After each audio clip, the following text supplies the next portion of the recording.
नमस्कार विद्यार्थी बालमित्रांनो, मी प्राची दीपक कोकाटे एड्यूएस बाय प्राच्या यूट्यूब चॅनलमध्ये तुमच्या सर्वांचं स्वागत करते। सो या व्हिडिओमध्ये आपण कव्हर करणार आहोत 10th सायन्समधील पार्ट 1 मधील 9th chapter carbon compounds. So carbon कंपाउंड्समध्ये आपण बघणार आहोत त्याचं इंट्रोडक्शन, सेकंड आपण त्याचं बघणार आहोत टाइप्स ऑफ बॉन्ड आणि थर्ड बघणार आहोत आपण कार्बन अ वर्सटाइल एलिमेंट। हे तीन पार्ट्स आपण या व्हिडिओमध्ये कव्हर करणार आहोत। सो या तिन्ही गोष्टी नीट समजून घेण्यासाठी व्हिडिओ शेवटपर्यंत बघा। सो कार्बन कंपाउंड्सला जर आपण वेटेज बघितलं तर त्याचं विथ ऑप्शन वेटेज आहे 7 मार्क्स आणि विदाउट ऑप्शनचं वेटेज आहे 5 मार्क्स। सो आपण हा जर चॅप्टर कंप्लीट करत असू तर आपल्याला ऑलमोस्ट 7 मार्क्स आपण 40 आउट ऑफ काढू शकतो। सो व्हिडिओ शेवटपर्यंत बघा जेणेकरून तुमचे हे सगळे जे पॉईंट्स आहेत, डाऊट्स आहेत ते क्लिअर होऊन जातील। मला लाईक करा, शेअर करा इतर बालविद्यार्थी मित्रांसोबत, आणि तुम्हाला काही डाऊट्स असतील किंवा तुम्हाला काही विचारायचं असेल ते प्लीज कमेंट्समध्ये पाठवा। व्हिडिओला स्टार्ट करूयात आपण। Part 1 introduction of the topic. आपण आपल्या डेली लाईफमध्ये डिझेल, पेट्रोल, कोल, लाकूड या सगळ्यांचाच वापर करतो। तर या गोष्टींमध्ये एक गोष्ट कॉमन आहे, तुम्ही विचार करू शकता का ती गोष्ट कोणती आहे? पाहिजे तर व्हिडिओला 2 सेकंद पॉज करा आणि विचार करून घ्या। तुम्हाला आठवलं ही गोष्ट कोणती आहे? तर ती गोष्ट आहे आपला कार्बन एलिमेंट। सो कार्बन हा one of the important element आहे आपल्या पिरियॉडिक टेबलमध्ये। तर आपण पहिला कार्बनबद्दल जाणून घेऊयात, त्याच्यानंतर आपला जो चॅप्टर आहे कार्बन कंपाउंड्स तो स्टार्ट करूयात। सो कार्बन हा 6th एलिमेंट आहे आपल्या पिरियॉडिक टेबलमधला, विच मीन्स त्याचा ॲटॉमिक नंबर 6 आहे। म्हणजेच त्याच्या न्यूक्लियसमध्ये 6 प्रोटॉन्स आहेत आणि त्याच्या ऑर्बिट्समध्ये 6 इलेक्ट्रॉन्स आहेत, ते रिव्हॉल्व होत असतात। सो जसं आपल्याला सगळ्यांनाच माहिती आहे, इलेक्ट्रॉन्सला म्हणजे कोणताही ॲटमला स्टेबल होण्यासाठी त्याचं ऑक्टेट किंवा डुप्लेट कंप्लीट करावं लागतं। जर आपण कार्बनची गोष्ट केली तर कार्बनच्या फर्स्ट शेलमध्ये 2 इलेक्ट्रॉन्स आहेत आणि सेकंड शेलमध्ये 4 इलेक्ट्रॉन्स आहेत, कारण त्याच्याकडे टोटल आहेत 6 इलेक्ट्रॉन्स कार्बनकडे। सो विच मीन्स त्याचं जर ऑक्टेट कंप्लीट करायचं असेल तर त्याच्याकडे एक ऑप्शन आहे सर्वात फर्स्ट, की तो कोणत्या तरी दुसऱ्या एलिमेंटकडनं 4 इलेक्ट्रॉन्स घेऊ शकतो, किंवा दुसरा ऑप्शन आहे तो कोणत्याही दुसऱ्या एलिमेंटला 4 इलेक्ट्रॉन्स डोनेट करू शकतो। पण आपला जो कार्बन आहे या दोन्ही ऑप्शनच्या ऐवजी एक थर्ड ऑप्शन चूज करतो, तो आहे शेअरिंग ऑफ इलेक्ट्रॉन्स। जर आपण पहिले 2 ऑप्शन बघितले तर त्या पहिल्या 2 ऑप्शनमध्ये कार्बन आयोनिक बॉन्ड बनवतो आहे, पण थर्ड ऑप्शनमध्ये कार्बन वेगवेगळे कोव्हॅलंट बॉन्ड बनवत आहे। याचा अर्थ काय होतो? कार्बन त्याचे जे 4 इलेक्ट्रॉन्स आहेत ते दुसऱ्या एलिमेंटसोबत, म्हणजे तो कार्बनही असू शकतो, त्याच्याबरोबर 4 इलेक्ट्रॉन्स शेअर करतो आणि त्याचं ऑक्टेट कंप्लीट करतो।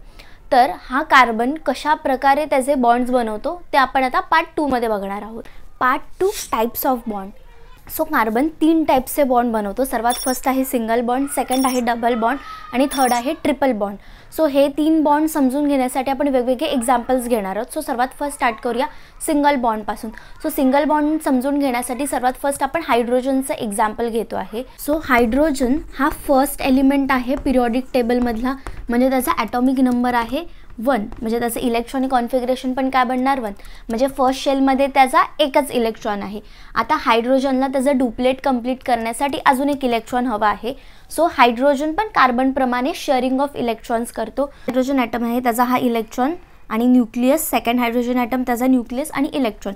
सो हे दोन्ही हायड्रोजन ॲटम स्टेबल होण्यासाठी त्यांचा जे एक इलेक्ट्रॉन आहे तो एकमेकांसोबत शेअर करतात, जेणेकरून हे दोन्ही पण जे इलेक्ट्रॉन्स आहेत त्यांचं डुप्लेट कंप्लीट होऊन जातं। जर आपण हा इलेक्ट्रॉनचा विचार केला तर त्याच्याकडे पण 2 इलेक्ट्रॉन्स आहेत, आणि या ॲटमचा विचार केला तर त्याच्याकडे पण हे 2 इलेक्ट्रॉन्स प्रेझेंट आहेत। सो या प्रकारे हायड्रोजन एक पेअर ऑफ इलेक्ट्रॉन्स शेअर करून हा एक सिंगल बॉन्ड बनवतो।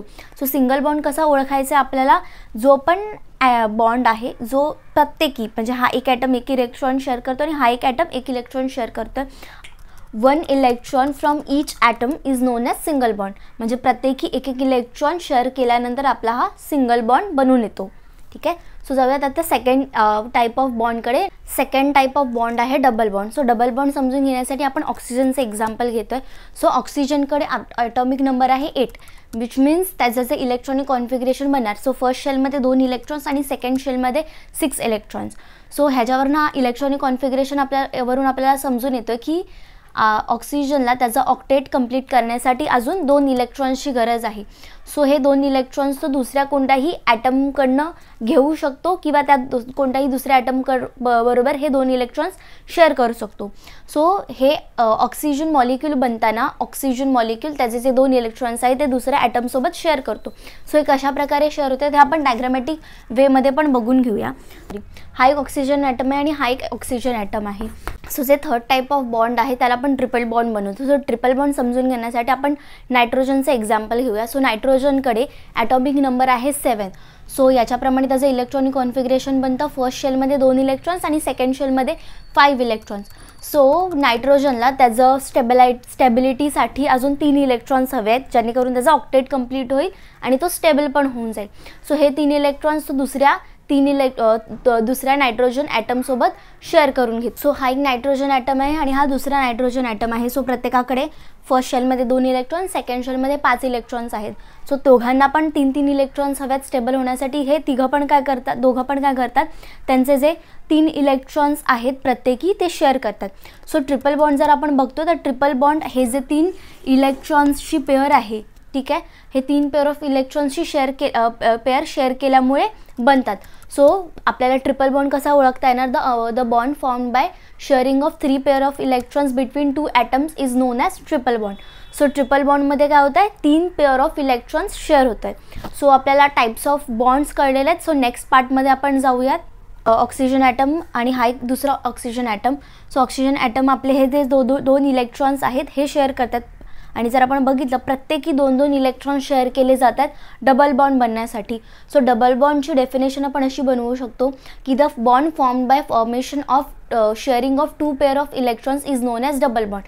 सो डबल बॉन्डमध्ये 2 पेअर ऑफ इलेक्ट्रॉन्स शेअर केले जातात. सो या प्रकारे आपल्याला कळतं आहे की डबल बॉन्ड फॉर्म होतं. सो कार्बन पण याचप्रमाणे डबल बॉन्ड बनवतो. दुसऱ्या कोणत्याही दुसऱ्या कार्बनसोबत किंवा दुसऱ्या कोणत्या तरी एलिमेंटसोबत 2 इलेक्ट्रॉन्स शेअर करून प्रत्येकी 2 इलेक्ट्रॉन्स शेअर करून तो डबल बॉन्ड बनवतो. सो पार्ट 3 कार्बन अ वर्सटाईल एलिमेंट. फर्स्ट रिझन आहे कॅटनेशन प्रॉपर्टी. सो कॅटनेशन प्रॉपर्टी एक्झॅक्टली काय आहे? ह्याच्यामध्ये एक कार्बन ॲटम दुसऱ्या कार्बन ॲटमबरोबर बॉन्ड बनवतो. सो ही प्रॉपर्टी खूप युनिक आहे. ह्याच्यामुळे काय होतं? कार्बन फक्त 2-3 एवढेच नाही बॉन्ड बनवत, खूप साऱ्या म्हणजे हजारो कार्बन ॲटम्स एकमेकांबरोबर बॉन्ड बनवतात. आणि ही जी कार्बनची प्रॉपर्टी आहे ह्याच्यामुळे कार्बन स्ट्रेट चेन कंपाऊंड्स बनवतो, ब्रँच चेन कंपाऊंड्स बनवतो, रिंग कंपाऊंड्स बनवतो. सो हे एक्झॅक्टली काय कंपाऊंड्स आहेत हे आपण चॅप्टरमध्ये पुढे बघणारच आहोत. पण कॅटनेशन प्रॉपर्टी ही समजून घ्या. सो विद्यार्थी मित्रांनो, तुम्ही विचार करत असाल एक अख्खा चॅप्टर आपल्याला एका एलिमेंटबद्दलच फक्त शिकायचं आहे, एवढं काय इम्पॉर्टंट त्या एलिमेंटमध्ये आहे की आपल्याला पूर्ण चॅप्टर शिकायला लागतं. सो कार्बन हा खूप इम्पॉर्टंट आणि युनिक एलिमेंट आहे आपल्या पिरियॉडिक टेबलमधला. तो इतका युनिक का आहे, त्याचं काय युनिकनेस आहे हे या पार्टमध्ये आपण कव्हर करणार. सो हे जे 4 रिझन्स आहेत जे आपल्या कार्बनला इतकं युनिक बनवतात, इम्पॉर्टंट बनवतात आपल्या सायन्स स्ट्रीममध्ये. सो ते रिझन स्टार्ट करूया. So the property due to which a carbon atom is forming a bond with another carbon atom is known as catenation property. आणि ही कॅटनेशन प्रॉपर्टी खूप कमी एलिमेंट्सकडे असते आणि कार्बन हा खूप त्यातला सर्वात महत्त्वपूर्ण एलिमेंट आहे. सो सर्वात फर्स्ट रिझन झालं कार्बनला स्टेबल होण्यासाठी कोणत्या पण दुसऱ्या एलिमेंटकडनं 4 इलेक्ट्रॉन्स शेअर करायचे आहेत. जर आपण बघितलं दुसरे जे एलिमेंट्स आहेत त्या बऱ्याच जणांची व्हॅलन्सी 1, 2, 3 असते, म्हणजे ते जास्तीत जास्त 3 बॉन्ड्स बनवू शकतात. पण कार्बनकडे खूप वर्सॅटिलिटी आहे की तो 4 बॉन्ड्स बनवू शकतो. त्याच्यामध्ये तो single bond, double bond, triple bond असे वेगवेगळ्या प्रकारचे बॉन्ड्स बनवू शकतो. जर आपण विचार केला तर हे असे बॉन्ड्स वेगवेगळ्या कंपाऊंड्समध्ये असतील तर ते किती नंबर ऑफ कंपाऊंड्स बनतात, किती वेगवेगळ्या परम्युटेशन कॉम्बिनेशन्सने हे कंपाऊंड्स बनतात. त्याच्यामुळे कार्बनचे कंपाऊंड्स आहेत ते खूप जास्त अमाऊंटमध्ये पण आहेत आणि ते प्रत्येकाची प्रॉपर्टी पण वेगवेगळी आणि आपण ते. सो सेकंड रिझन आहे कार्बनची व्हॅलन्सी. आता तुम्ही म्हणाल ह्याच्यामध्ये काय युनिक रिझन आहे? सो कार्बनची व्हॅलन्सी काय ते आपण मगाशीच बघितलो. कार्बन ॲटम्स 4 बॉन्ड्स बनवतो which means day to day लाईफमध्ये यूज पण करतो. सो हे झालं second reason valency. Then third reason आहे टेट्राव्हॅलंट. म्हणजे जसं आपण मगाशीच बघितलो कार्बनची व्हॅलन्सी 4 आहे. तर कार्बन फक्त दुसऱ्या कार्बन ॲटमबरोबर नाही बॉन्ड बनवतं, तर कार्बन दुसरे जे एलिमेंट्स आहेत ह्याच्यामध्ये आपण बघू शकतो हायड्रोजन, ऑक्सिजन, नायट्रोजन, सल्फर किंवा हॅलोजन्स आपण बोलतो, ज्याच्यामध्ये क्लोरीन, फ्लोरीन आयोडीन हे सगळे एलिमेंट इन्क्लूड होतात हॅलोजन फॅमिली. सो या सगळ्यांबरोबर पण बॉन्ड बनवतो. सो फोर्थ रिझन आहे आयसोमरिझम. तो आयसोमरिझम एक्झॅक्टली काय आहे हे आपण चॅप्टरमध्ये पुढे बघणार आहोत. तर हे होते 4 रिझन्स ज्याच्यामुळे आपला जो कार्बन आहे तो इतका इम्पॉर्टंट आणि युनिक आहे.